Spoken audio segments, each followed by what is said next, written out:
उसे जबरदस्ती वहां से लेकर वापस मेंशन ले जाया गया। उसके जाति कोर्ट का फैसला राजवी सिंघानिया के पक्ष में सुना दिया गया।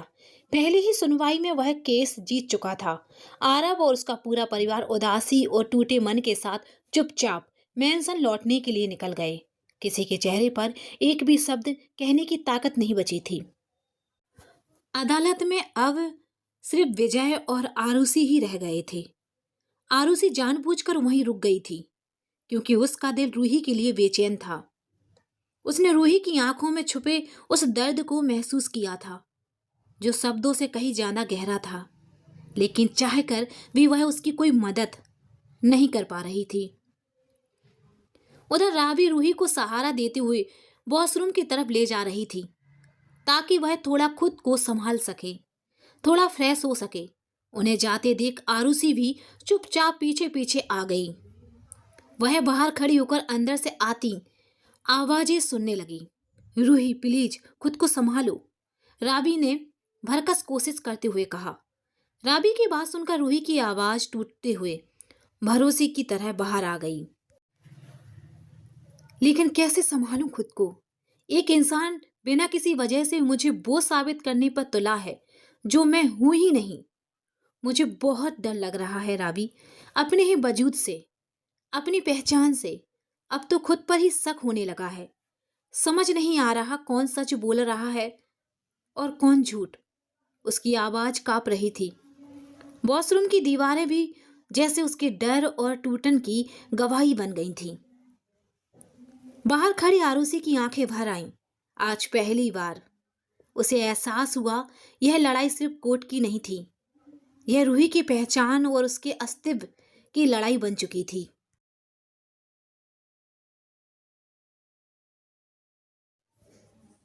दूसरी तरफ विजय काफी देर से कोर्ट के बाहर अपनी कार के पास खड़ा आरुषि का इंतजार कर रहा था।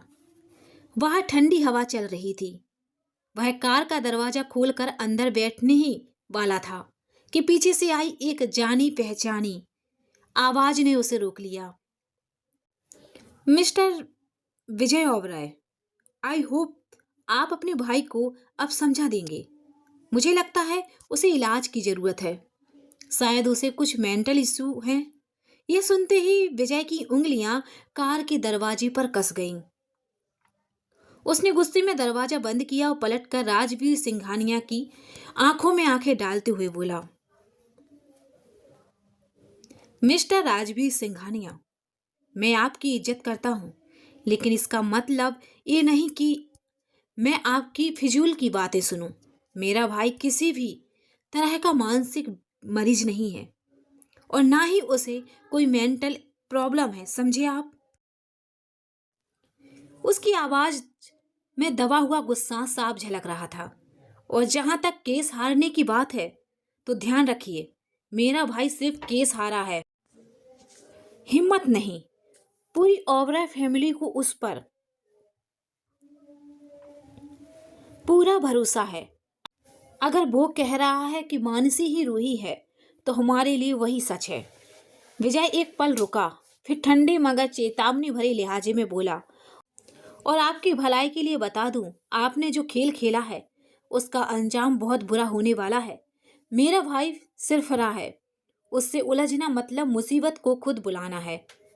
अब आगे जो भी होगा उसके जिम्मेदार आप खुद होंगे। उसने गहरी सांस ली। आखिरी बार किया। पिछले 4 साल से वो शांत और खामोश था और आपको भी अच्छे से पता होना चाहिए, एक शांत इंसान जब बोलता है तो खुशी नहीं खौफ होना चाहिए। अब वो क्या करेगा इसका अंजाम आप खुद लगा सकते हैं। इतना कहकर विजय कार में बैठ गया और बिना पीछे देखे वहां से निकल गया। विजय का यह बदला हुआ तेवर राजवीर के लिए साफ इशारा था। उसने अपनी जिंदगी की सबसे बड़ी गलती कर दी थी, आरब ओबराय से टकराकर। ओबराय मेंशन, बेकाबू गुस्सा। मेंशन पहुंचते पहुंचते आरब पूरी तरह आपे से बाहर हो चुका था। गुस्से में अपने घर का सामान तोड़ना शुरू कर दिया। शीशे, फूलदान, टेबल सब कुछ बिखर गया। वह बार बार एक ही बात चिल्ला रहा था, सब झूठ है, सब झूठ है। वो रूही है, मैं जानता हूँ वो रूही है। वो मेरी बीवी है, रूही मेरी बीवी है। पूरा मैनसन उसके गुस्से और दर्द से गूंज उठा। उधर मैनसन में एक और चाल आकार ले रही थी। एक ऐसी चाल जो रूही की जिंदगी को और उलझाने वाली थी। नायरा को देखते ही रूही की माँ का सब्र टूट गया। वह फूट फूट कर रोने लगी और बिना कुछ सोचे रूही को अपनी बाहों में भर लिया। उस पल उनके लिए वही उसकी बेटी थी, वही रूही। हालांकि राजवीर सिंघानिया पहले ही रूही के पिता से सब कुछ साफ कर चुका था, लेकिन माँ तो माँ होती है। उसके दिल के लिए नायरा ही रूही थी। कई घंटों तक रोना, सवाल, यादें और टूटी हुई बातें चलती रहीं। कमरे का माहौल बोझिल हो गया। कुछ देर बाद राजवीर ने भारी आवाज में कहा, मैं जानता हूं कि ये सवाल बहुत दर्दनाक है, लेकिन अगर आप बुरा ना माने तो बताइए, रूही के साथ असल में हुआ क्या था? मतलब उसकी मौत कैसे हुई? इतना कहकर वह चुप हो गया। जहर भरी बातें। यह सुनते ही रूही के पिता का चेहरा गुस्से से लाल पड़ गया। आज भी उनके जहन में उस एक इंसान का नाम जहर बनकर बैठा था, आरव। उन्होंने बिना रुके कहा, पता नहीं कौन सी मनहूस घड़ी थी जब वो लड़का मेरी बेटी की जिंदगी में आया। उसी की वजह से मेरी बच्ची हमसे हमेशा के लिए दूर हो गई। फिर उन्होंने आरव और रूही की पूरी पुरानी कहानी खोल कर रख दी। हर शब्द, हर इल्जाम। नायरा के दिल में आरव के लिए नफरत बढ़ता चला गया। और यही तो राजवीर चाहता था। राजवीर ने आग में घी डालते हुए कहा, आप जो बता रहे हैं वो वाकई में बहुत डरावना है। कोई इंसान इतना गिरा हुआ कैसे हो सकता है? पहले उसने रूही की जिंदगी बर्बाद की और अब मेरी पत्नी के पीछे हाथ धोकर पड़ा है। रूही की आंखों में डर के साथ साथ नफरत भी उतरने लगी। विदाई की सलाह। राजवीर की बात सुनकर रूही के पिता बोले, आप लोग जितनी जल्दी हो सके यहां से चले जाइए। मेरी सलाह मानिए। उस आदमी से जितना दूर रहेंगे उतना अच्छा होगा। बाकी काफी देर तक बात करने के बाद रूही के माता पिता रूही से दोबारा मिलने की बात कहकर वहां से चले गए। रूही भीतर से और ज्यादा उलझ चुकी थी। ओबराय मैंसन, तूफान से पहले की शांति। उधर ओबराय मैंसन का माहौल बेहद तनावपूर्ण था। इसलिए विजय ने बच्चों को उनके मम्मी डैडी और कुछ स्टाफ के साथ फार्म हाउस भेज दिया ताकि वे इस अंधेरे सच से दूर रहे।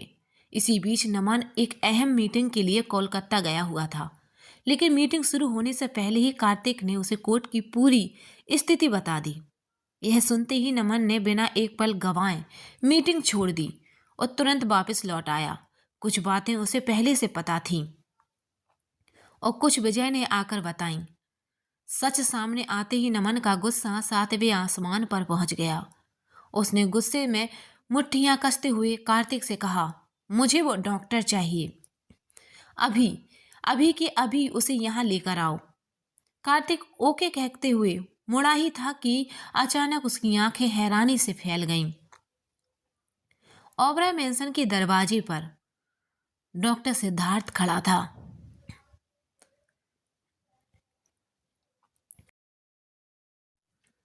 सिद्धार्थ को देखते ही सबके होश उड़ गए। सिद्धार्थ, उसकी हालत देख आरुषि घबरा गई। वो पूरी तरह बिखरा हुआ था। कपड़े अस्त व्यस्त, आंखों में आंसू, चेहरे पर अजीब सा डर। सिद्धार्थ को देखते ही नमन ने गुस्से में उसका गला पकड़ लिया और चिल्लाया, तुमने बहुत बड़ी गलती कर दी है। लेकिन हैरानी की बात यह थी कि सिद्धार्थ के चेहरे पर डर नहीं, पछतावा था। उसने खुद को छुड़ाने की एक बार भी कोशिश नहीं की। वो जानता था कि नमन चाहे तो उसकी जान ले सकता है। वो इस परिवार का डॉक्टर था, आरुषि का अच्छा दोस्त था और ओबराय फैमिली को सालों से जानता था। यही गिल्ट, यही पछतावा उसे खुद चलकर ओबराय मैंसन तक ले आया था। तभी आरुषि की नजर दरवाजे पर खड़ी एक औरत पर पड़ी। सिद्धार्थ की पत्नी। उसके साथ उसके दोनों बच्चे भी थे। वो घबराई हुई आगे आई और हाथ जोड़कर बोली, प्लीज इन्हें छोड़ दीजिए, इनकी कोई गलती नहीं है, ये मजबूर थे। उसकी बात सुनकर तनु, आरुषि और नेहा ने बड़ी मुश्किल से नमन को शांत किया और सिद्धार्थ से दूर हटाया। आरुषि गुस्से में सिद्धार्थ के सामने खड़ी हो गई और बोली, आपने ऐसा क्यों किया? कोर्ट में झूठी गवाही देने की क्या जरूरत थी? आप अच्छी तरह जानते थे कि रिपोर्ट बिल्कुल सही है। उसकी आवाज कांप रही थी।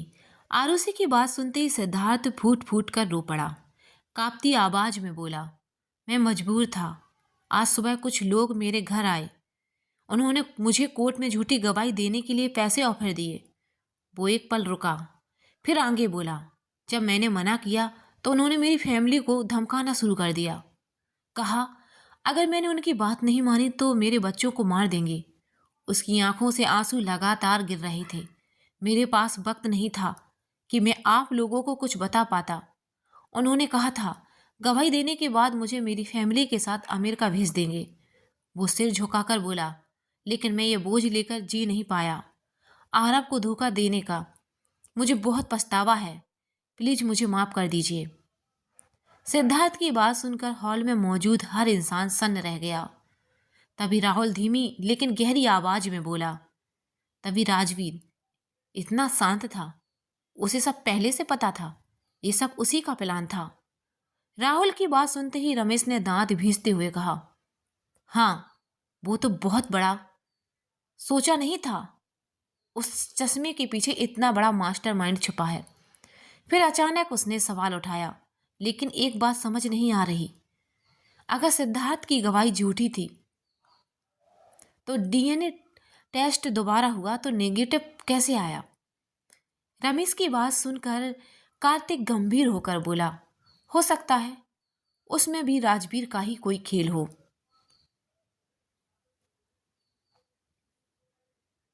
मैं जल्द ही इसका पता लगा लूंगा।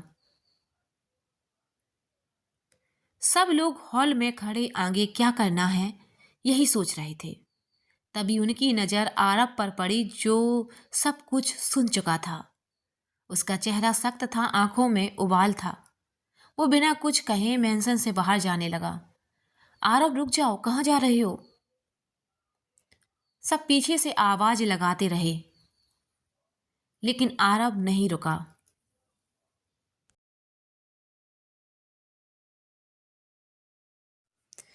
रात के लगभग 9 बज चुके थे। सिंघानिया मैंसन में गहरी शांति छाई हुई थी। नायरा अब भी रो रही थी और राबी उसे संभालने की कोशिश कर रही थी। वही राज भी सोफे पर बैठा नायरा को समझा रहा था, जो हुआ उसे भूल जाओ नायरा, इसमें तुम्हारी कोई गलती नहीं है। आरब और राय ऐसा ही है, अब सब ठीक है। तुम तभी एक तेज आवाज गूंजी। रूही सब चौंक गए। दरवाजे पर आरब खड़ा था, एक हाथ में गन और आंखों में हद से भी ज्यादा गुस्सा। उसकी हालत देखकर किसी भी गार्ड्स ने उसे रोकने की हिम्मत नहीं की। रूही आरब की आवाज सुनते ही हॉल में बैठे रावी और राजवी सबके चेहरे उड़ गए। उन्हें जरा भी उम्मीद नहीं थी कि वो दोबारा यहां आएगा। आरब सीधे नायरा के सामने आकर रुका, भरी हुई दर्द भरी आवाज में बोला, मैंने खुद को इतना मजबूर कभी महसूस नहीं किया। सच साबित करना इतना मुश्किल होगा मैंने कभी सोचा भी नहीं था। वो एक कदम आगे बढ़ा।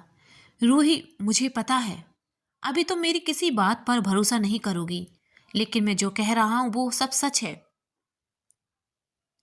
बोलते बोलते आरब ने नायरा का हाथ पकड़ लिया। ये देखते ही राजवीर आगे आया और उसका हाथ हटाते हुए बोला, उसका हाथ छोड़ो। अगले ही पल आरब ने गुस्से में राजवीर का गला पकड़ा और उसे पीछे दीवार से धक्का दे दिया। नायरा और रावी एक साथ चीख पड़ी, राजवीर भाई। आरब आंखों में आग लिए राजवीर को घूरते हुए बोला, वो मेरी है, सिर्फ मेरी, और आखिरी दम तक मेरी ही रहेगी। फिर एक पल रुक कर उसने धीरे लेकिन जहरीली आवाज में कहा, तुमने जो गंदा खेल खेला है उसकी बहुत बड़ी कीमत चुकानी पड़ेगी। राजवीर सिंघानिया, अब मैं तुम्हें दिखाऊंगा कि गेम खेलना किसे कहते हैं।